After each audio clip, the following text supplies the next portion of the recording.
Hello everyone, welcome to another English communication class. So for today, I will be talking about persuasive techniques. Persuasion is very important in communication, in advertising, public relations, or any other communication career. So it's important that we learn how to be persuasive in English.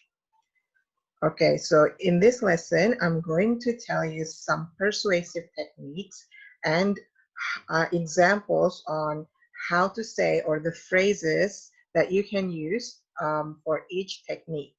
Okay, so some of these persuasion techniques maybe you learn in your other communication classes, but now we're going to go over some of them and so that you can have an idea on how to say the words in English. Okay, jadi beberapa teknik persuasi mungkin teman-teman sudah pelajari di kuliah-kuliah komunikasi yang lain ya, tapi kita akan belajar bagaimana kita menyatakan dalam bahasa Inggris ya uh, apa namanya contoh-contoh dari masing-masing teknik persuasi tersebut.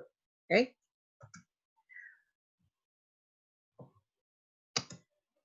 Okay, so the first one is bandwagon. Okay, so bandwagon is using the argument that because everyone is doing it, you should too. Okay, so bandwagon means kereta ya. Jadi kereta maksudnya kita mengajak yang lain untuk ikut naik ya. So an example of this, for example, I want to persuade students to join my English class. Okay, so if I use the bandwagon technique, I will say every student is learning English, so you should learn too. Okay. Okay, the next one is testimonial. Okay, so this is using the testimony or statement of someone to persuade you to think or act as he or she does. Okay, so it's using a testimony or statement of someone else. Yeah, for example, John has participated in 4 different English classes, and he claims Miss Witchy's class is the best for learning English. So I use John's opinion, John's statement or testimonial, yeah, to persuade you. Yeah, so because John has must have a good opinion because he's been in other English classes. Yeah, so we use testimonials. Okay, so I think this is not a new idea to you. Yeah, but it's a good way to try to persuade people. Okay, the next one is expert opinion. Okay, so this is using quotes and statements from a person considered to be an expert on the topic. Okay, so we use an expert opinion. So someone who is influential. Okay, for example, Professor Rusdi Mukhtar, who has been teaching English for communication for 20 years, said after observing Miss Witchy's class, Miss Witchy teaches English very well. Okay, so here I used opinion from an expert, okay, to try to persuade you because Prof. Rusdi is an expert in teaching English. So if he says that Miss Witchy's English class is good, then it will make you want to join Miss Witchy's English class. Okay.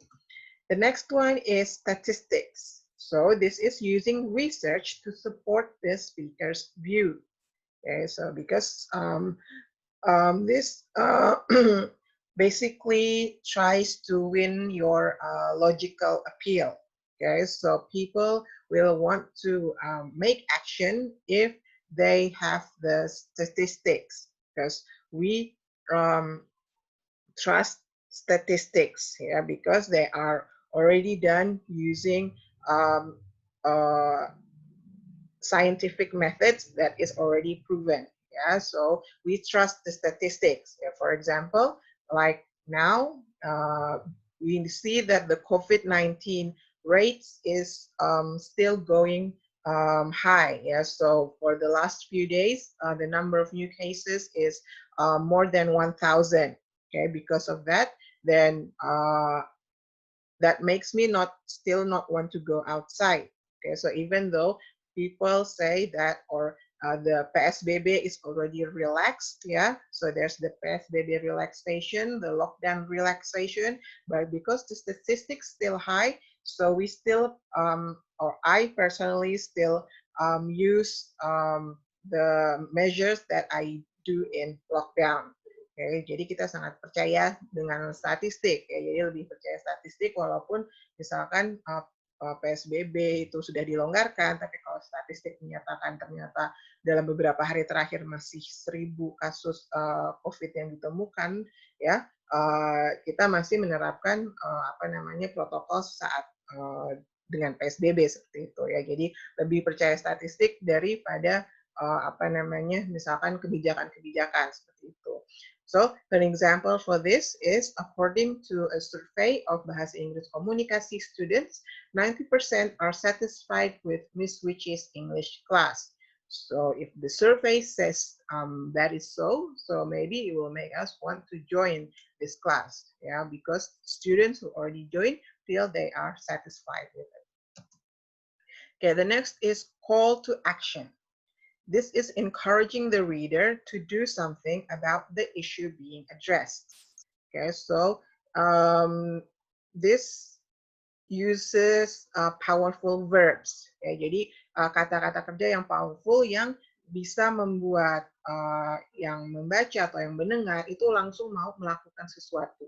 Ya, for example, all of us need to study English. Ya, kalau perlu kita gunakan exclamation mark, ya, tanda seru, ya, sehingga yang membaca langsung akan ingin melakukan tindakan. Okay, that's call to action. The next is emotional appeal. This is using details to create an emotional response from the reader. Yeah, so if it's disgust, pity, fear, anger, sadness, and so forth. Yes, so it is in this technique, yeah, we try to make the reader feel emotional. Yeah, we make them feel sadness or fear. Yeah, for example, in here, if you don't study English, you won't be able to communicate with people who are not Indonesian, and you will miss great opportunities to success. Okay, so people, if people read this, they might feel fear. Okay, fear that I will miss great opportunities to success. Or maybe they might feel sadness if they are not good in English. Yeah, so it tries to make the reader feel an emotion. Okay. Okay, next is rhetorical question. So this is using a question to get the reader's attention and focus on the purpose. Okay, so rhetorical means it doesn't really need an answer. Okay, it just makes the reader to think. Okay, to think and decide what he wants to do. For example, the rhetorical question is, do you really want to be left behind in this fast globalized society? Okay, so the reader will think, do I really want to get left behind? Because that's what happens if I don't study English. Okay.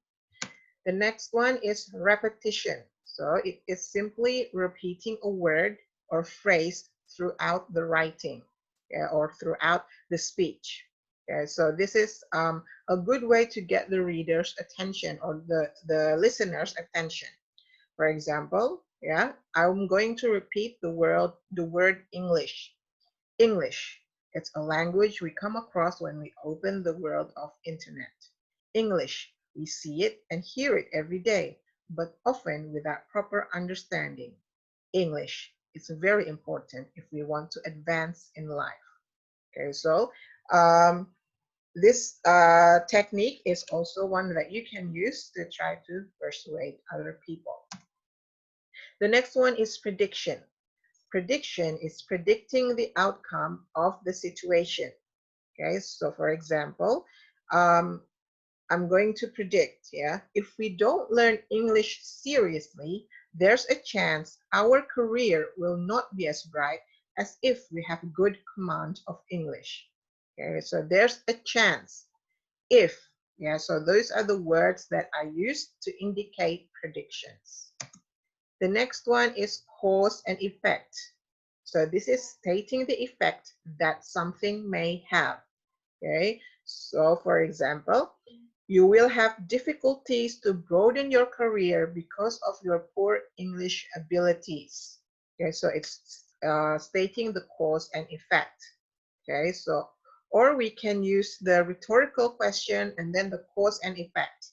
For example, before I made the rhetorical question, um, do you really want to be left behind in this fast globalized society? And then we use the cause and effect, because that is what will happen if you don't study English. Okay.